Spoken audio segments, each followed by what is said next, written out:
Hi, I'm Josh Bryant, and welcome to Faith Writer. There was a time in my life when I thought the answer was just more. More work, more hustle, more yeses. Corporate ladder, side hustles, church events, sports schedules, community involvement. If I just kept going, if I stayed busy enough, maybe I'd finally feel peace. But it wasn't peace I was finding. It was a life built around constant reaction. A survival mode existence that looked productive on the outside, but inside, I was drowning. I didn't know how to stop. I thought slowing down meant falling behind. And then God stepped in, not with a whisper, but with a reset. I got a call. My position in pharmaceutical sales had been eliminated. My first response? Panic. But I had another interview lined up within days. I was ready to jump back in, and then God spoke. Don't move unless I lead. That's when I realized this wasn't just a career shift. It was a spiritual intervention. God was pulling me out of a life of chaos I didn't even know I was trapped in. I thank God I was financially able to pause. But honestly, I didn't even see that I could pause. I was stuck in the cycle. Now, I don't do anything unless He directs it. I live differently, slower, still, Spirit-led. What you're about to see is a simple day in my life. No hustle, no striving, just peace. I pray you don't just watch it. I pray you feel it. Because if God could quiet my soul, He can do the same for you. Come to me, all who labor and are heavy laden, and I will give you rest.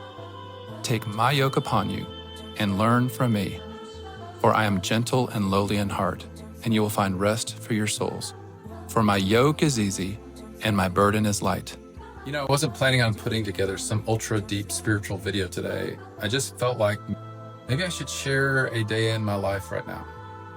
It's been a quieter season for me, not inactive, just different. And there's been a lot going on behind the scenes stuff. But it's all been slower, simpler, and honestly, I think you could call it a season of hiding. I've been tucked away. It's a very different life from the one I was used to as a drug rep for over 20 years. And that life was go, go, go, nonstop meetings, performance metrics, expense reports, always chasing the next thing. And God can be in this type of life and call you into that environment, but it's important to keep Him driving that wheel. And I'm sure Joseph in the Bible became very busy ruling Egypt, but was able to do it under the identity God had given to him. But recently the Lord showed me something. He reminded me that He didn't bring me out of all of this just to throw me into another version of busyness. He's actually called me out of that cycle entirely in this season. I kept hearing the old song in my spirit, Hotel California. You know that one. I never really paid attention to the lyrics before, but when I looked them up, man, it hit me. The whole song is about people trapped in this illusion of success, luxury, money, constant motion, but underneath it all, they're stuck and they can't leave. And that used to be me. And truthfully, I still have to fight not to fall back into that pattern.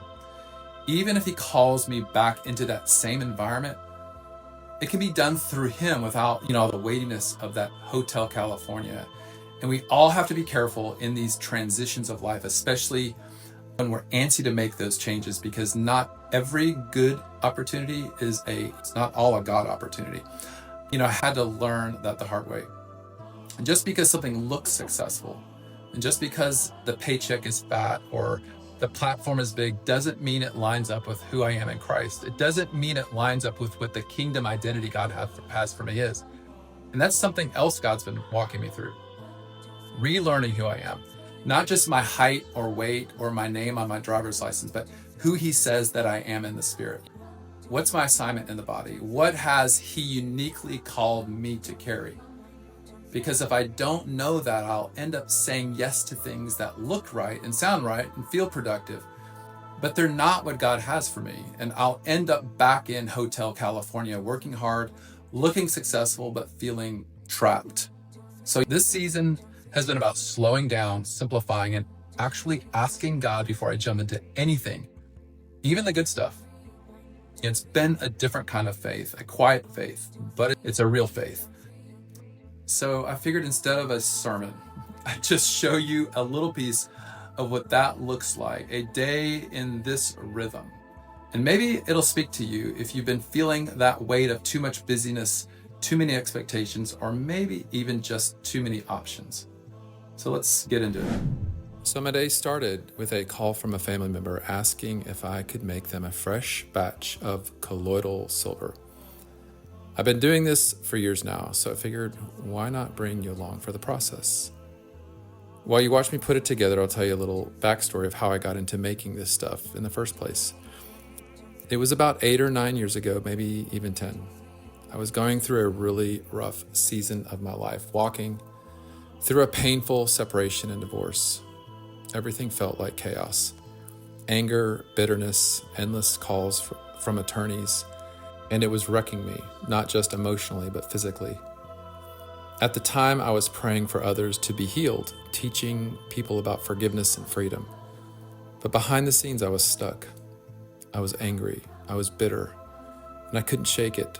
There's a passage in Matthew 18 where Jesus tells the story of a servant who was forgiven of a huge debt, but then turned around and demanded payment from someone else.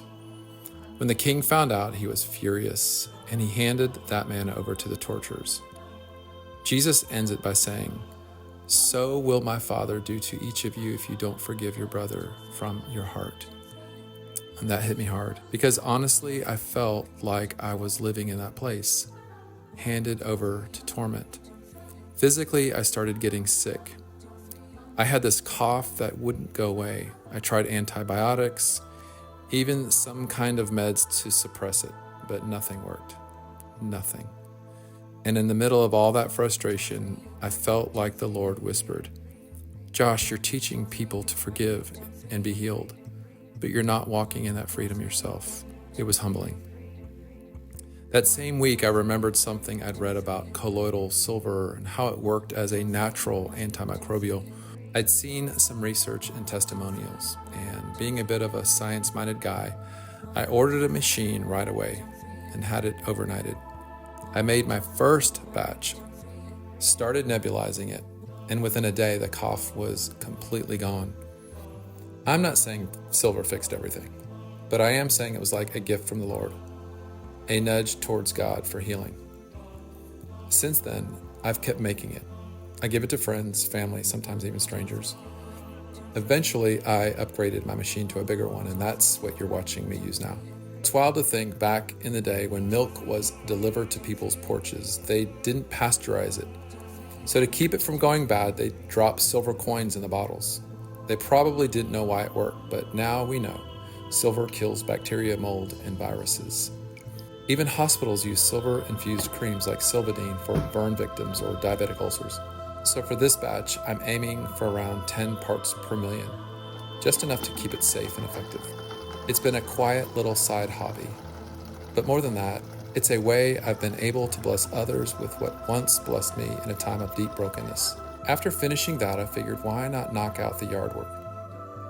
I got on the mower and started cutting grass, not realizing a huge storm was just minutes away. I'm telling you, the moment I pulled my mower under the carport, the sky opened up. It was like God timed it perfectly. Little things like that remind me He is in the details, and if I'd waited any longer, the grass would have been a nightmare to cut. But He nudged me at just the right moment. While I was weed eating, I noticed something off. The cap on my trimmer head was worn down, literally started to cave in.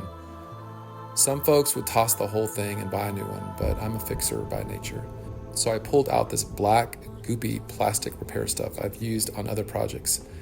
It's not as strong as the original, but maybe it'll hold for a couple more rounds. Still, I went ahead and ordered a new cap. I didn't want to replace the whole tool. It's barely a year old. And since I was already fixing things, I noticed my kitchen fluorescent lights were going out again. They're supposed to last 2 to 3 years, but these never seem to make it that far. Some of the mounts are broken too, so I had to get creative fitting the new bulbs in. But I got it done, finally. By then I was wiped, so I kicked back for a little bit and got ready for the next day. Fridays, I'm up at 5 a.m. for Bible study.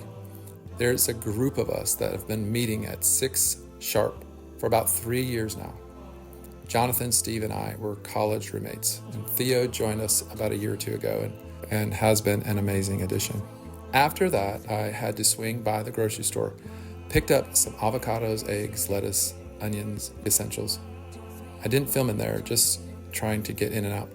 When I got home, I spent some quiet time journaling, just listening for the Lord's voice. And just before that, I received a surprise message from a former colleague, Sarah. She and Tom, who I used to work with in pharma, wanted to grab lunch. I shuffled a few things around and said yes, and I'm so glad I did. We hadn't seen each other in over a year. Tom is now enjoying retirement and a grandfather to Teddy and serving on the local city council. Sarah's working hard, mother of 4, and busy loving on her grandbabies. Just real salt of the earth people. And honestly, some of the best coworkers I have ever had. And that lunch reminded me of how important it is to stay connected to people who shape your life one way or another. So that was about a 24-hour window in my life. Colloidal silver, storm clouds, yard work, early mornings, and old friends. It's not always glamorous, but it's real, and God shows up in all of it. Thanks for walking through it with me. God bless you, and I will see you in the next video.